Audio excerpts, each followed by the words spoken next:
Hello.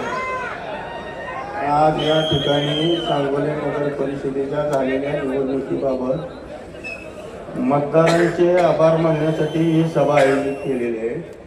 Advocate Shahaji बापू पाटील यांचे 15 नगरसेवक विजयी झाले व नगराध्यक्ष या माध्यमातून मतदार बंधू भगिनी सर्वांचे आभार मानण्यासाठी ही जी सभा ठेवलेली आहे.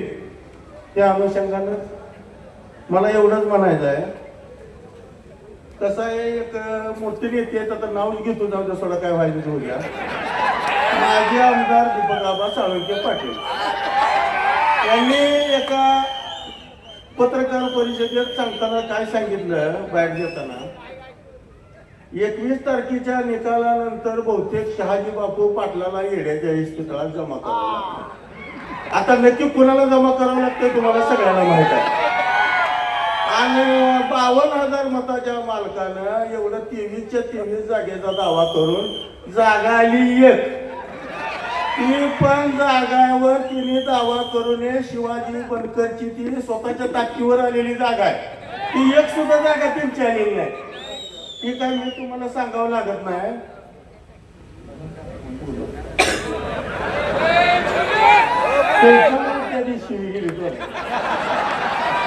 तर हे तर सगळी आता मंडळीवर व्यासपीठावर असलेली तुमचा आभारच व्यक्त करायला जमलेले आहे.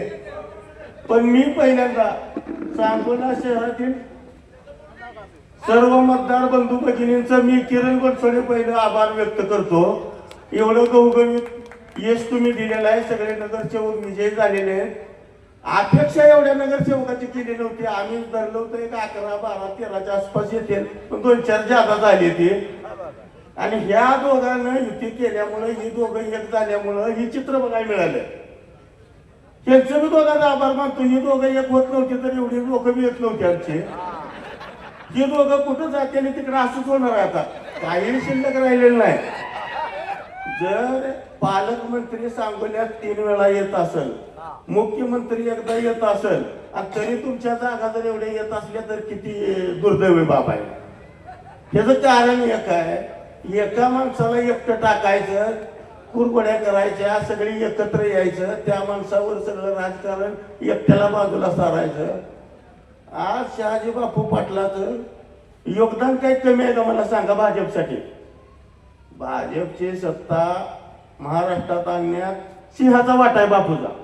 हे तर मान्य आहे सगळ्याला. बरं, शिंदे साहेबाला पण माहित आहे बापूचा जास्त ह्यात सगळं आहे. तुम्हाला सांगा, बापू